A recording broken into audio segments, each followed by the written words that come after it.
जी, ऐसी खबरें पंजाब और हरियाणा के दूसरे इलाकों से पहले आती रही हैं और हम जो हमारा वे ऑफ लाइफ है, जो मटेरियलिज्म शहरों में बढ़ रहा है, ये सब इसके लिए जिम्मेदार है, जैसे इन्होंने कहा। लेकिन मेरा मानना ये है कि बेटी बचाओ का काम करने वाले जो लोग हैं वो उनके अंदर हम लोग के काम करने के तरीके को भी हमें बदलना पड़ेगा जी। हम लोग ने हरियाणा में 2010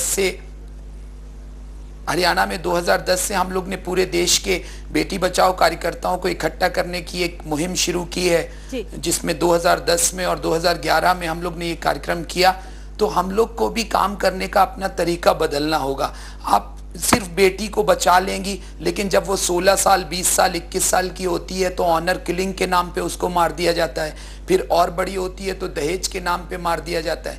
सिर्फ बेटी बचाना, जन्म के पहले बेटी बचाना नहीं है, हमें इस लड़ाई को और, जैसे पहले भी हमारी साथियों ने कहा, हमारी जो अलग अलग काम कर रही हैं, कि हमें इस मुहिम को बहुत हल्के में नहीं लेना होगा कि जन्म से पहले पूरा माहौल ऐसा बनाना होगा जिसमें बेटी को जन्म से पहले भी और जन्म के बाद भी और बड़ा होने के बाद भी मारना असंभव हो जाए।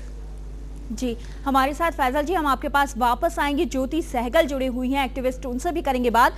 ज्योति, कानून बना दिया गया है, उसकी वो कितना इम्प्लीमेंट किया जा रहा है, हमने स्टिंग में दिखाया है। क्या जरूरी नहीं है कि इनके लिए इतने कड़े कानून हो और जो रोल मीडिया निभा रहा है वो रोल सरकार निभाए? जी हाँ, जो कानून बने हैं वो बेसिकली सही तरीके से हैं, पर वो इतने कड़क नहीं है। उसे इम्प्लीमेंट करने के लिए जो ऑफिसर्स हैं, जो हेल्थ मिनिस्ट्री डिपार्टमेंट से ऑफिसर्स जाते हैं, आज के दौर पे लोगों को ये लगता है कि जो डिपार्टमेंट के ऑफिसर्स आएंगे उन्हें तो हम कुछ भी रफा दफा देख करके चले जाएंगे। एंड वो स्ट्रिक्टनेस होनी चाहिए वहाँ पे जो करप्शन है। और कि ऐसा जब हो रहा है, why the inspectors who are suppose to go and check, how can they not come to know all these things are happening? There should be strict implementation of the orders. There should be some rigid process what they have to display when outside the hospital, and all these things. There should be strictness in the laws. And yes, there are people who say कि where there are laws, there are loopholes to get out of it. No. There are loopholes, but there should be officers who are in charge of the duties, we have to be responsible enough for the duties we are being implemented. A doctor is supposed to not do, but he is supposed to be checked by the inspector, by the officers.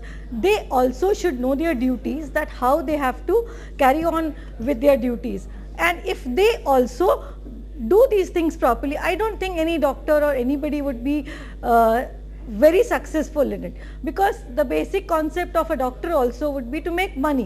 When he would be not getting the money, or he would not be able to do, he would stop taking these things, he would stop being corrupt enough. Because आपने जो मुहिम दिखाई है उसमें यही दिखाया है कि पैसों के लिए उन्होंने किया है। आज जब उसे पता चलेगा कि अगर मैंने पैसे लिए हैं और मैं कर लूँगा, तो जो ऑफिसर्स हैं मुझ पे चेकिंग करेंगे, उस पर मेरे ऊपर आपत्ति आ सकती है, and I won't be able to enjoy that money, I will be punished for it. तो वो नहीं करेंगे। तो वो जो ऑफिसर्स है, हेल्थ मिनिस्टर्स है, वो भी तो उस चीज़ के जिम्मेवार है। वो सब चीज़ों पे ज़रा स्ट्रिक्टनेस होनी चाहिए, जो बीएमसी डिपार्टमेंट्स है, क्योंकि जब बीएमसी डिपार्टमेंट चेक करती है ये डॉक्टर्स की लिस्ट कि कौन आया, किसने क्या किया, if there was a sonography, why are all the steps, the registers not maintained properly, why are the BMC department not coming and checking all those things properly?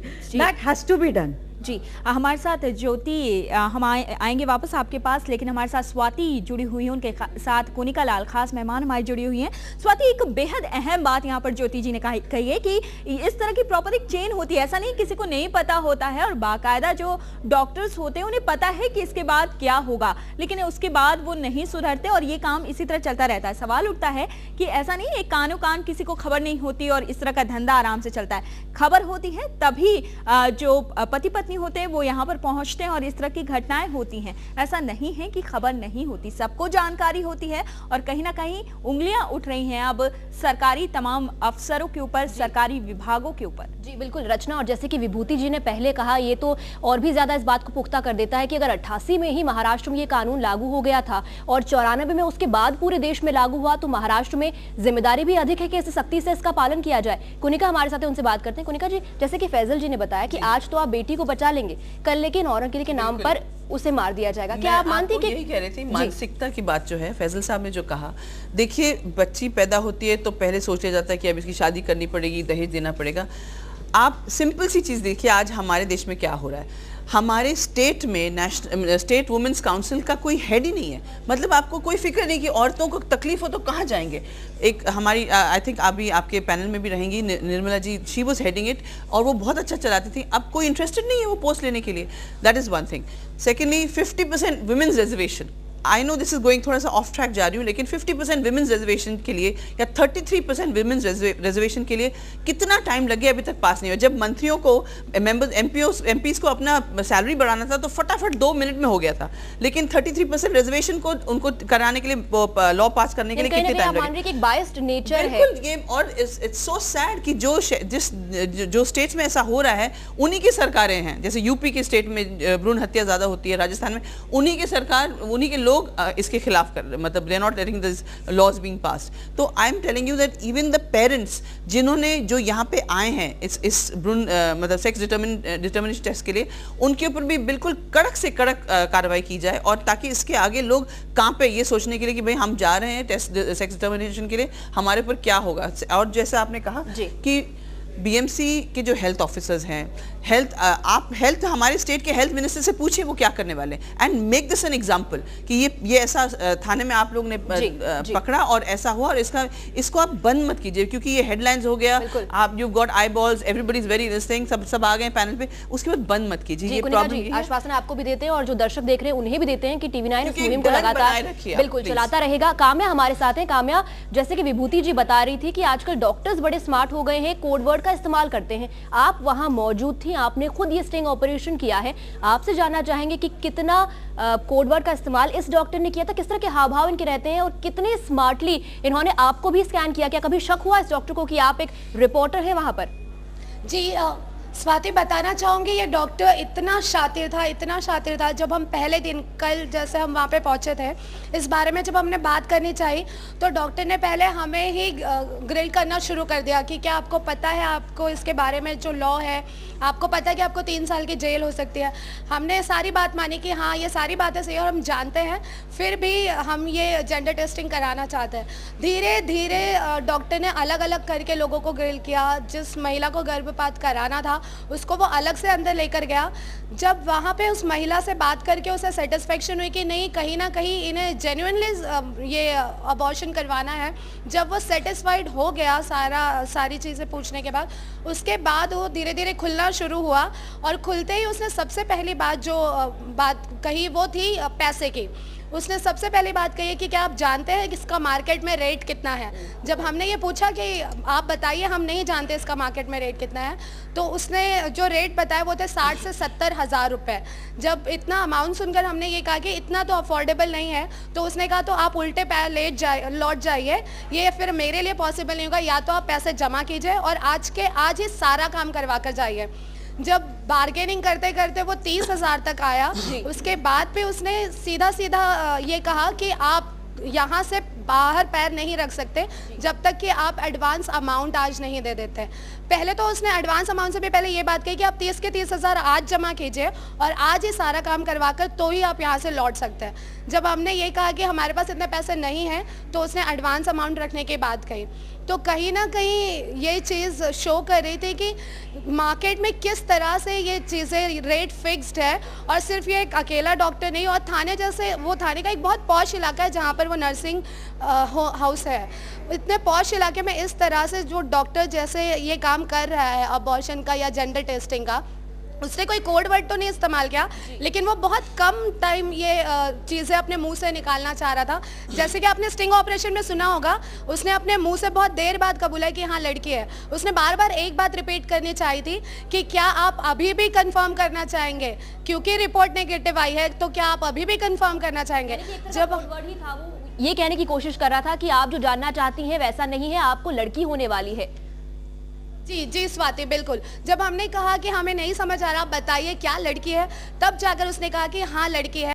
और जब हमने ये कहा दूसरे दिन कि हाँ ठीक है, हम इस पर सोचकर आपको बताएंगे कि हमें अबॉर्ट करवाना या नहीं, तो वो प्रेशर बनाने लग गया कि आपने कल कहा था कि अबॉर्ट कराना है, आपने बिल्कुल स्पष्ट ये किया था, तो आपको आज अबॉर्ट करा के ही जाना होगा। और यहीं पर ये पूरा सर्कल कंप्लीट हो जाता है। कुछ लोग गलत धारणा के चलते लड़की को बोझ मान करके ऐसे डॉक्टर के पास जाते हैं और इन लोगों को समझाने की बजाय ये डॉक्टर्स उन्हें और अबॉर्शन कराने के लिए उकसाते हैं। वक्त एक छोटे से ब्रेक का, ब्रेक के बाद लौटेंगे, इस चर्चा को आगे बढ़ाएंगे और भी कई सारे मेहमान हमारे साथ जुड़ने वाले हैं।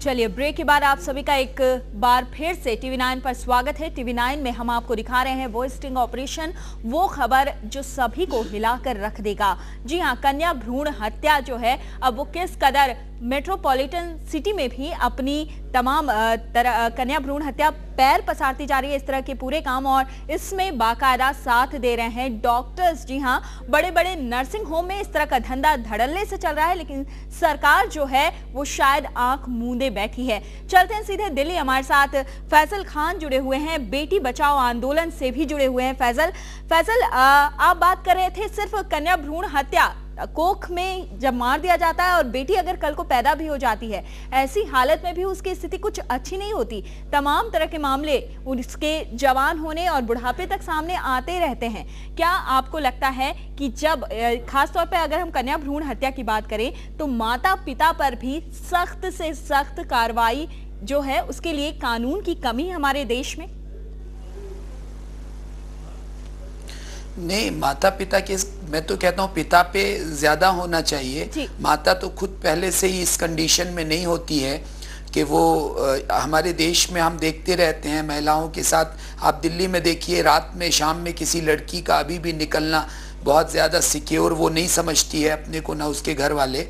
मैं बात कर रहा था पहले भी, बेटी बचाओ आंदोलन ही हमारे देश में बहुत कमज़ोर है। हमारे हरियाणा में एक नारा लगता है बेटी बचाओ आंदोलन में, बेटी मारोगे तो बहू कहां से लाओगे, यानी बेटियां इसलिए जिंदा रखनी है कि हमारे बेटों की नस्ल चलती रहे। अब आप ये बताइए कि बेटी बचाओ आंदोलन का ये नारा खुद ही अमानवीय है, ये नारा तो गैर इंसानी नारा है कि बेटी मारोगे तो बहू कहां से लाओगे। तो बेटी बचाओ आंदोलन हम लोग ने जो ये 2 साल से शुरू किया, 2010 में, 2011 में, अभी 2012 में हम लोग राजस्थान में मिलेंगे। देश भर के बेटी बचाओ कार्यकर्ताओं को बहुत जरूरी है, उनको आपस में मिलना चाहिए, जो नारे चल रहे हैं उन पे गौर करना चाहिए। जो लिटरेचर हमारा है वो लिटरेचर ऐसा है कि वो तो और ज्यादा महिला को विक्टिम दिखाता है।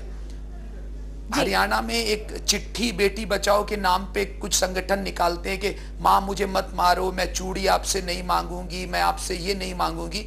तो और आप ये नारे देखिए, अभी तो हमारे बेटी बचाओ, तो मैं बार बार ये कह रहा हूं कि हमें बेटी बचाओ आंदोलन को मजबूत करना होगा। जैसे आपने मीडिया का जो काम किया उनको भी अपने साथ लेना होगा, जो अच्छे डॉक्टर्स हैं उनको भी अपने साथ लेना होगा।